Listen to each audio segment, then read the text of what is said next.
यो Vivo V27 र यसको लुक्स र डिजाइन चाहिँ अति नै दामी छ। त्यो कभी खुशी कभी गममा करिना कपुरको एटिट्युड कौन है ये जिसने दोबारा मुड़ के मुझे नहीं देखा।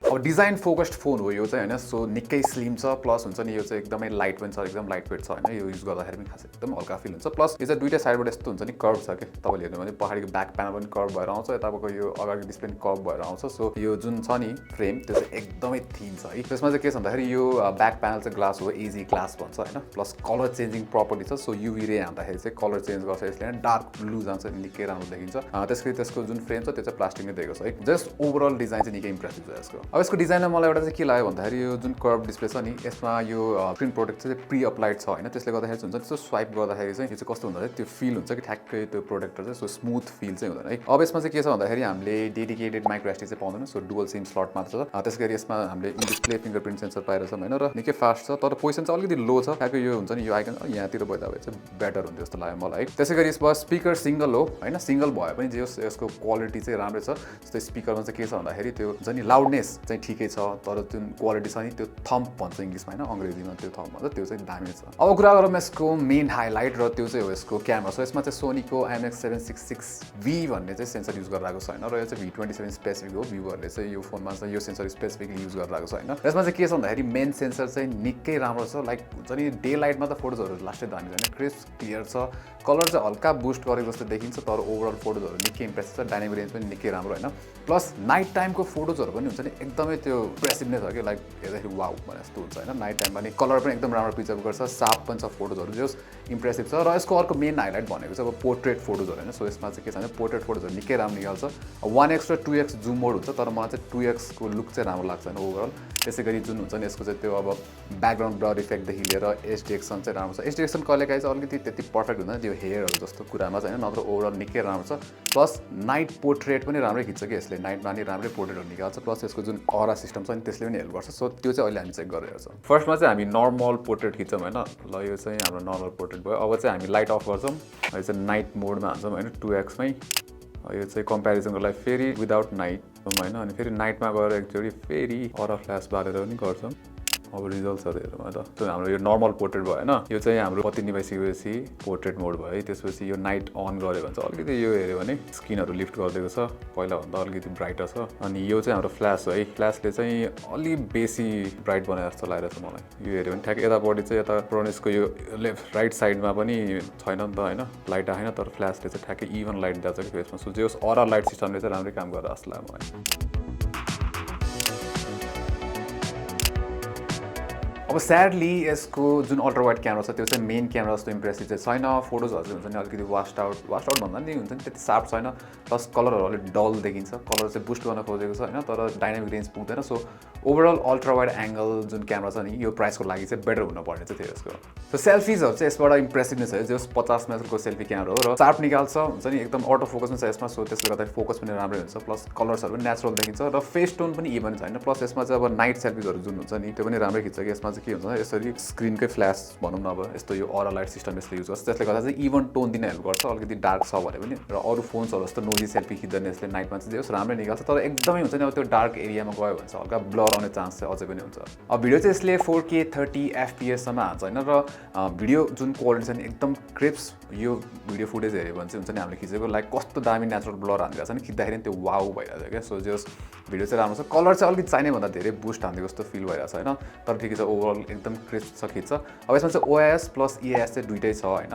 अब OISले नि ठिकै काम गर्छ 1080p मा चाहिँ, तर के छ भन्दाखेरि हामीले हिँड्दाखेरि ठिकै हुन्छ हैन, स्टेबलाइजेसन प्यान पनि स्मुथै छ, तर अलिकति कुद्न थाल्यो भने चाहिँ त्यो ब्लबिङ इफेक्ट देखिरहेको छ अहिले ठ्याक्कै हैन। त्यसले गर्दाखेरि चाहिँ यो भिडियो फुटेज टोटली हुन्छ नि स्टेबलाइजेसन राम्रो छ चाहिँ भन्न मिल्दैन यसमा। तर यसमा अर्को राम्रो लाग्यो एउटा फिचर भनेको चाहिँ माइक्रो भिडियो। सो माइक्रो भिडियोले चाहिँ के गर्छ भन्दा एकदम क्लोजअप खिच्न हेल्प गर्छ। सो मैले यो एउटा किमा नुडलको चाहिँ बौद्ध जाँदाखेरि एकदम क्लोजअप भिडियो खिचेको थिएँ हैन। सो यस्तो फुडहरूको हुन्छ नि क्लोजअप भिडियोहरू खिच्न चाहिँ इम्प्रेसिभ नै छ। डिस्प्ले चाहिँ यसमा 6.78 इन्चको चाहिँ OLED डिस्प्ले दिएको छ हैन, र यसमा चाहिँ के छ भन्दाखेरि HDR10+ सपोर्ट पनि छ, त्यसै गरी नेटफ्लिक्सको जुन वाइड बाइन्ड L1 सपोर्ट त्यो पनि छ, 1080p AMOLED प्यानल हो, त्यसै गरी 120 Hz रिफ्रेश रेट भइहाल्यो हैन। र जुन कलर एक्युरेसी छ निकै इम्प्रेसिभ छ यसको कलर एक्युरेसी पनि है, यसको कलर ग्यामेट जुन DCI P3 राम्रै कभरेज गर्छ, प्लस जुन हाई रिफ्रेश रेट कन्ट्रोल छ नि त्यो पनि राम्रो छ। जस्तो अब यो अहिले चाहिँ अटो स्विचमा छैन, सो 60 कि 120 अब हामीले चलाएर बेला 120 हुन्छ भने अरू बेला 60 मा ड्रप हुन्छ, र धेरै जस्तो एपमा चाहिँ 120 Hz चाहिँ यस्तो सपोर्ट गरिरहेको हुन्छ हैन।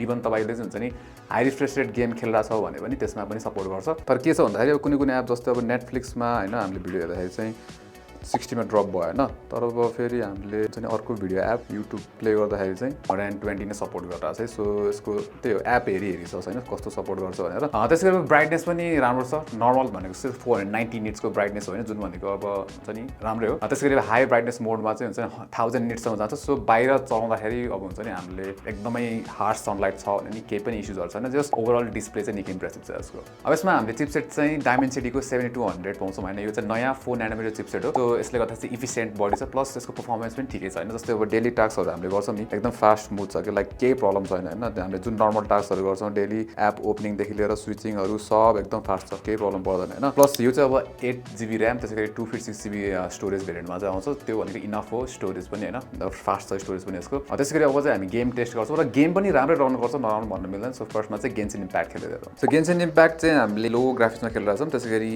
फ्रेम रेट लिमिट चाहिँ 45 FPS मा छ हैन। र के छ भन्दाखेरि स्मुथै छ, ताकि हामीले ओभरअल टेस्ट गर्दाखेरि पनि 20 मिनटको गेम प्लेमा चाहिँ एभरेज FPS 42 थियो हैन। स्टटर्सहरु खासै छैन, फ्रेम ड्रप चाहिँ हुन्छ तर स्टटर्सहरु चाहिँ हुँदैन। सो गेम प्ले ओभरअल चाहिँ स्मुथै भन्नुपर्छ 45 यो कन्फिगरेसनमा चाहिँ, र यो पर्फर्मेन्स भनेको राम्रै हो।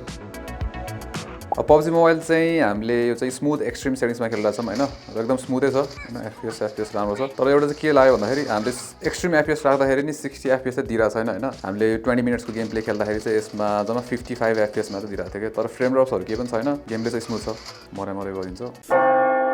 अब ब्याट्री चाहिँ यसमा 4600 mAh को ब्याट्री दिएको छ, र मैले चाहिँ हुन्छ नि पुरै हेभी युजेस गर्दाखेरि दिनभरि क्यामेरा गेम खेल्दाखेरि पनि एक दिन चाहिँ मजाले दिइरहेको छैन। सो त्यो चाहिँ 4 नैनोमिटर चिपसेटको कमाल पनि हो, निकै इफिसिएन्ट छ। त्यसैगरी यसमा चाहिँ चार्जिङ चाहिँ 66 वाटको फास्ट चार्जिङ सपोर्ट गर्छ, र बक्समा चाहिँ 80 वाटको चार्जर चाहिँ आउँछ हैन। र 66 वाटको फास्ट चार्जिङले चाहिँ 0 to 100% चाहिँ 53 मिनट्समा गरिदिन्छ, सो निकै फास्ट छ चार्जिङ। अब यसमा OS चाहिँ Android 13 नै आउँछ, र फ्रन्ट OS 13 हो यसमा हैन, र अप्टिमाइजेसन निकै राम्रो छ। अहिलेसम्म मैले केही पनि बग्सहरु ल्याग्सहरु त्यस्तो केही पनि भेटेको छैन, जस्ट ओभरअल स्मुथनेस निकै राम्रो छ, र चलाउन पनि रमाइलो छ हैन। तर यसमा अर्को राम्रो कुरा भनेको चाहिँ यसको कस्टमाइजेसन अप्सनहरु चाहिँ अहिले राम्रो छ कि, जस्तै अब यहाँनिर हैन स्यामसङको जस्तो कलर प्यालेटहरु जस्तो दिएको छ हैन, जस्तो अब एक्सेन्ट कलर्सहरु यो चेन्ज गर्न मिल्छ आजकल। अब त्यसैगरी यसमा अर्को इन्ट्रेस्टिङ कुरा भनेको चाहिँ हाम्रो यो लाइट इफेक्ट्सहरु छ कि, जस्तो सेटिङ्समा जाउँ डाइनामिक इफेक्ट्सहरु, जस्तो अब हाम्रो एम्बिएन्ट लाइट इफेक्ट हैन, होम स्क्रिन ट्रान्जिसन एनिमेसनहरु पनि चेन्ज गर्न मिल्छ, है कस्तो खाली राख्ने भनेर धेरैवटा दिएको छ कि, जस्तो फिङ्गरप्रिन्ट आइकन एनिमेसन पनि हामीले चेन्ज गर्न मिल्छ।